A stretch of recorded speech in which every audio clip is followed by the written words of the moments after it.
ભેસાસુર દાદાના દર્શન કરી લઈએ. મારી બી ખાસી બધી તકલીફ છે, પૂરી કરજો બરાબર. બી કેમિકલ વાળું બરાબર. સાંજના 5:30 વાગી ગયા છે. બહુ દિવસ પછી વ્લોગની શરૂઆત કરીએ છીએ. વ્લોગની શરૂઆત જોકે કામમાં હતા એટલે થોડું વિડીયો ઓછા નાખતા હતા. તો આપણે બહુ દિવસ પછી વ્લોગની શરૂઆત કરી રહ્યા છે બરાબર.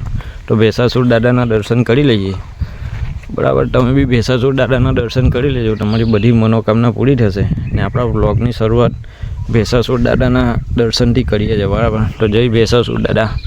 મારા બધા ફ્રેન્ડની જે બી કંઈ તકલીફ હોય એ પૂરી કરજો, અને મારી બી ખાસી બધી તકલીફ છે એ પૂરી કરજો બરાબર. તો વ્લોગની શરૂઆત કરીએ છીએ, તો વિડીયોમાં કન્ટિન્યુ રહેજો. જય ભેસાસુર દાદા, હર હર મહાદેવ બરાબર. આજે કન્ટિન્યુ વિડીયો જોતા રહેજો. એક પછી એક વિડીયો અપલોડ કરીશું, એમાં આપણે શું કરીએ છીએ બધું જણાવીશું બરાબર. હર હર મહાદેવ. ગાઈસ, તો ગામડામાં રહેવાનો ફાયદો શું છે ખબર છે? જો આ કેરી એકદમ નેચરલી આંબા પરથી ઉતારેલી છે બરાબર. જે આપણા જયેન્દ્રભાઈ છે એ આપણને આપી ગયા છે. અને આ જુઓ જાંબુ પણ આપી ગયા છે બરાબર.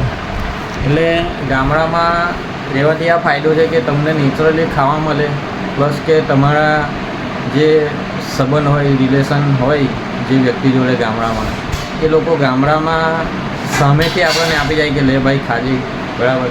આપણા ખેતરમાંથી આંબા પરથી કેરી ઉતારી છે તો ખાજો, સરસ લાગશે બરાબર. એટલે ગામડામાં રહેવાનો ફાયદો એ છે. બાકી સિટીમાં તો કોઈ આજુબાજુવાળું પૂછવા આવતું નહીં. ખબર હોય તો હું કહેવું, સાચી વાત નહીં? તો હજુ પણ વિડીયોમાં બન્યા રહેજો. આખા દિવસમાં શું શું થશે બધું બતાવીશું. જયેન્દ્રભાઈએ કેરી આપી અને આપણા ફતેશંગભાઈએ જાંબુ આપ્યા બરાબર. તો ગામડામાં રહેવાથી આ ફાયદો છે, એ બી એકદમ ફ્રીમાં. હા, કોઈ રૂપિયો નહીં. બાકી સિટીમાં તો રૂપિયા વગર છુટકારો છે નહીં. એટલે હંમેશા ગામડાનું જીવન પસંદ કરવાનું. અને સિટીમાં મળે રૂપિયાથી, એ બી કેમિકલવાળું બરાબર. ત્યાં છે એકદમ નેચરલી ઝાડ પરથી ઉતારેલું તાજું. વિડીયો ગમે તો લાઈક કોમેન્ટ કરજો. હર હર મહાદેવ. ને હજુ પણ વિડીયોમાં બન્યા રહેજો, બહુ બધું બતાવવાનું છે તમને.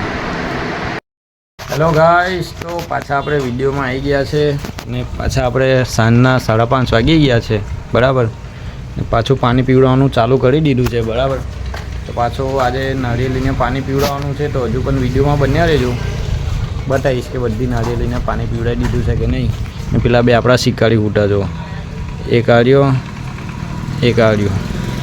છે ને બાકી. તો વિડીયોમાં કન્ટિન્યુ રહેજો. હર હર મહાદેવ.